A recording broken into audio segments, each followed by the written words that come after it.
بسم اللہ الرحمن الرحیم۔ السلام علیکم ورحمۃ اللہ وبرکاتہ۔ ویورز، کیا حال چال ہے؟ امید ہے سب خیریت سے ہوں گے، اپنے گھروں میں شاد اور آباد ہوں گے۔ تو ویورز، ہم آپ کے ساتھ مخارج کا بیان جو ہے وہ شیئر کر رہے تھے پچھلی ویڈیوز میں، جیسا کہ ہم نے مخارج حروف مدہ کے مخارج کا بیان کیا، حروف حلقیہ، حروف لحاتیہ۔ تو آج ہم حروف شجریہ سے اپنے مخارج کا آغاز کریں گے۔ مجھے امید ہے کہ آپ کو میری پچھلی ویڈیوز میں بہت زیادہ جو ہے نا وہ مخارج کے بارے میں سمجھ آئی ہوگی۔ ڈیٹیل سے اگر آپ اور ڈیٹیل سے چاہتے ہیں تو آپ کومنٹ سیکشن میں بتائیں، تو میں آپ کو اور ڈیٹیل سے بتا سکتی ہوں۔ ہو سکتا ہے کہ مطلب کچھ لوگ ایسے ہیں جن کو سمجھ نہ آ رہی ہو، کیونکہ وہ شارٹ ورڈ میں یہ بتایا جاتا ہے۔ حروف شجریہ جو ہیں وہ ہیں جیم، شین اور یا۔ حروف شجریہ جو ہیں وہ ہیں جیم، شین اور یا۔ جیسا کہ میں آپ کو پیچھے بھی بتا چکی ہوں کہ ہمارے یہ جو مخارج ہیں ان کی ترتیب نہیں ہے ابھی فی الحال۔ جو ورڈ جس کا سیم مخرج ہے اس کو اکٹھا کر کے لکھا گیا ہے۔ اب جیم، شین اور یا جیسے میں بول رہی ہوں ویسے آپ اس کو پڑھیں گے بھی۔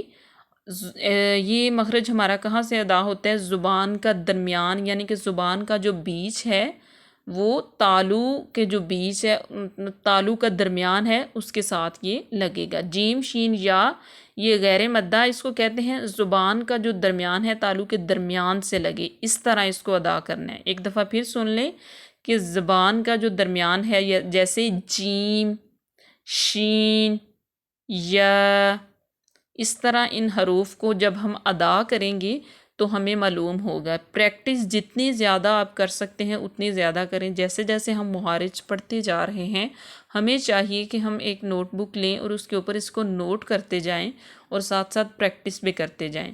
کوئی بھی کام دنیا میں ایسا نہیں ہے کہ جو بغیر پریکٹس کے آپ کو آ جائے۔ کوئی بھی کام، کوئی بھی سبق آپ سٹارٹ کریں، کوئی ویسے کچن کا کام ہو یا کوئی بھی کام ہو، تو اس کو جتنی دیر تک آپ لکھ نہ لیں اور اس کو پریکٹس نہ کر لیں تو آپ اس میں مہارت حاصل نہیں کر سکتے۔ تو نیکسٹ جو ہمارا مخرج ہے وہ ہے یہ حروف شجریہ، ہم نے اچھے طریقے سے ڈیٹیل سے پڑھ لی ہے۔ تو اس کے بعد ہم حروف حافیہ، حرف حافیہ اس کو کہیں گے، کیونکہ یہ صرف اکیلا ہے، اس کو ہم حرف حافیہ کہیں گے۔ کیا کہیں گے؟ حرف حافیہ۔ تو جیم، شین، یا یہ حروف شجریہ ہم نے پڑھ لیے تھے۔ تو اب اس کو ہم حروف حافیہ اس لیے نہیں لکھ رہے کیونکہ یہ صرف اکیلا ہے، ٹھیک ہے؟ حرف حافیہ اس کو لکھیں گے ضاد، اس کو تھوڑا سا لمبا بھی کریں گے ضاد، یعنی کہ اس کو ہم اپنی زبان کی جو کروٹ ہے، کروٹ مطلب آپ سمجھتے ہوں گے کہ زبان کی جو سائیڈ ہے، کچھ لوگوں کو یہ کروٹ لفظ کی شاید نہ سمجھ آئے، لیکن میں آپ کو کھلے انداز میں بتا دیتی ہوں کہ زبان کی جو سائیڈ ہے بالکل، چاہے آپ دائیں سائیڈ سے ادا کر لیں اوپر کی داڑوں کے ساتھ لگا کے، تو چاہے آپ بائیں سائیڈ سے، مطلب یہ دونوں سائیڈ سے ادا ہو جاتا ہے۔ لیکن اگر آپ نے جب پریکٹس کرنی ہے تو تب آپ مطلب اپنے مائنڈ میں رکھیں، یا ویسے جب آپ مخرج کو پڑھیں یا یاد کریں تو صرف ایک سائیڈ پہ بھی کر لیں، اس طرح آپ کے لیے آسانی بھی ہوگی اور آپ کو یاد بھی رہے گا۔ بار بار آپ کے ذہن میں یہ ڈبل مائنڈڈ نہیں ہوں گے آپ۔ جیسے کہ زبان کی کروٹ جب اوپر کی داڑوں سے لگے تو بائیں طرف سے آسان اور دائیں طرف سے، یہ کہا گیا ہے کہ زبان کی کروٹ جب اوپر کی داڑوں سے لگے تو بائیں طرف سے آسان، مطلب آسان طریقے سے، جیسے دیکھیں نا کہ زبان کی کروٹ کو آپ بائیں طرف سے اوپر کی داڑوں کے ساتھ لگائیں ضاد، ایک دفعہ پھر پڑھیں ضاد، یعنی کہ اب میں دوبارہ رپیٹ کر دیتی ہوں، زبان کی کروٹ جب اوپر کی داڑوں سے لگے، بائیں طرف سے آسان اور دائیں طرف سے مشکل، ٹھیک ہے؟ بائیں طرف سے آسان ہوتا ہے اور دائیں طرف سے مشکل، یہ بھی میں آپ کو کلیئر کر دوں۔ تو دونوں طرف سے ایک دم نکلنا جو ہوتا ہے نا وہ مشکل ہے۔ تو جو بہت زیادہ جو قرۂ حضرات ہیں وہ ایک دم بھی نکال سکتے ہیں، لیکن ابھی سٹارٹنگ ہے ہماری، تو ہمیں ایک سائیڈ سے ہی پریکٹس کرنی چاہیے۔ تو ایک سائیڈ سے بھی اگر ہماری پریکٹس اچھی ہو جائے تو مخرج ہمارا صحیح ادا ہو جائے تو مخرج کا حق ادا ہو جاتا ہے ہمارا۔ مخرج جب ہم صحیح ادا کر لیتے ہیں تو ہماری تجوید بھی مکمل ہو جاتی ہے۔ اس کے بعد آگے ہیں حروف زلقیہ۔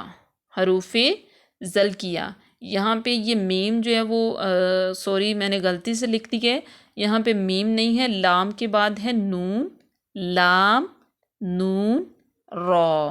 آپ اندازہ لگائیں گے اور پڑھیں گے بھی تو تب آپ کو محسوس ہوگا کہ یہ لام نون اور را کا مخرج جو ہے وہ بالکل سیم ہے۔ جب آپ کو مخرج کا نام بتایا جاتا ہے اور نیچے حروف لکھے جاتے ہیں، یعنی کہ حروف ذلکیہ جو ہیں وہ ہم نے نیچے لکھے ہیں، تو ان کو ایک دفعہ پڑھ بھی لیا کریں۔ یہ آپ کی آسانی کے لیے جو ہے نا وہ میں اتنی ڈیٹیل سے ویڈیو بنا رہی ہوں کہ حروف ذلکیہ جو ہے وہ ہے لام نون را۔ جیسے جیسے میں پڑھ رہی ہوں میرے پیچھے آپ پڑھیں بھی، لام نون را۔ ایک دفعہ مزید پھر پڑھ لیں، لام نون را۔ جیسا کہ پیچھے میں نے حروف تہجی ایک دفعہ پڑھ دیے ہوئے ہیں، میری وہ والی ویڈیو بھی آپ کھول کے دیکھ سکتے ہیں جو میں نے حروف تہجی پڑھے ہیں، ان کو بھی آپ سن سکتے ہیں، بار بار سنیں تو آپ کے جو مخرج ہیں وہ پختہ ہو جائیں گے، آپ کے مخارج جو ہیں وہ اچھے طریقے سے آپ کو یاد بھی ہو جائیں گے، اور جب آپ حرف کو ادا کرنے لگیں گے تو آپ کو پتہ چلے گا کہ ہم نے کس طریقے سے جو ہے نا وہ مخرج کو ادا کرنا ہے، اس کو پڑھنا ہے، کس سلیقے کے ساتھ، آپ جب مخارج کے ساتھ آپ قرآن پاک کو پڑھیں گے تو آپ کی قرآن پاک میں بہت زیادہ نکھار آئے گا۔ کہتے ہیں نا کہ ورتل القرآن ترتیلا، کہ قرآن پاک کو خوب ٹھہر ٹھہر کے پڑھو۔ تو جب ہم قرآن پاک کو خوب ٹھہر ٹھہر کے سوار کے خوبصورت کر کے پڑھتے ہیں تو جو ہے نا وہ اللہ تعالیٰ کو یہ آواز، یہ ادا بہت پسند آتی ہے۔ تو نالج قرآن پاک کا ہم اس لیے آپ کو دے رہے ہیں اور آپ کو کہہ رہے ہیں کہ اس کو حاصل کریں تاکہ آپ اپنی دنیا اور آخرت کو سنوار سکیں۔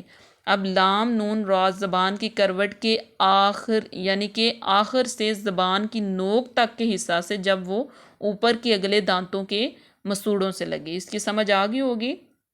حروف ذلکیہ کا ہم نے کر لیا، یعنی کہ لام نون را زبان کی جو کروٹ ہے سائیڈ، اس کے آخر سے جا کے زبان کی جو نوک ہے نا، نوک تک کے حصے سے جب وہ اوپر کے اگلے دانتوں کے مسوڑوں سے لگی، لام لام، ٹھیک ہے، لام نون را۔ اس کے بعد ہمارے آج کے جو ہمارا لاسٹ مخرج ہے وہ ہے حروف نطعیہ۔ حروف نطعیہ یعنی کہ نون طا عین، یہ ہے حروف نطعیہ، یہ ہیں ت دال طا، ت دال طا۔ اس کو میرے پیچھے پڑھیں بھی، ت دال طا، یعنی کہ زبان کی جو نوک ہے، زبان کی نوک، آپ زبان کا بالکل جو آگے زبان کے آگے ہے اس کو جو ہے نا وہ زبان کی جو نوک ہے، جیسے ت دال طا، یعنی کہ زبان کی نوک جب اوپر کے اگلے دانتوں کے جڑ کی طرف والے حصے کی طرف آ رہی ہو، تو مطلب اوپر کی دانتوں کی جڑ کی طرف والے آدھے حصے سے لگے، یعنی کہ دیکھیں زبان کی جو نوک ہے جب اوپر کے اگلے دانتوں کی جڑ کی طرف والے آدھے حصے سے لگے۔ پیچھے میں نے آپ کو ایک دفعہ پھر ریپیٹ کر دیتی ہوں کہ ہم نے آج کون کون سے حروف پڑھے، حروف شجریہ، حرف حافیہ، حروف ذلقیہ اور حروف نطعیہ، یہ سارے ہم نے اچھے طریقے سے پڑھ لینے ہیں۔ یہ دوبارہ میں آپ اگر کہتے ہیں تو ریپیٹ کر دیتی ہوں، ادروائز ریپیٹ کرنے کی ضرورت نہیں ہے کیونکہ میں نے ہر ایک مخرج کو اچھی طریقے سے بیان کر دیا ہے۔ تو یہاں پہ آپ کو بتانا یہ ضروری ہے کہ میں بار بار آپ کو کہہ رہی ہوں کہ آپ کو چاہیے کہ ایک نوٹ بک لیں اور اس کے اوپر یہ سارا کچھ نوٹ کرتے جائیں۔ تو امید ہے کہ آپ کو ویڈیو بہت پسند آئی ہوگی اور اچھی لگی ہوگی، بہت زیادہ انفارمیشن حاصل ہوئی ہوگی۔ انشاءاللہ ملیں گے نیکسٹ میں۔ خدا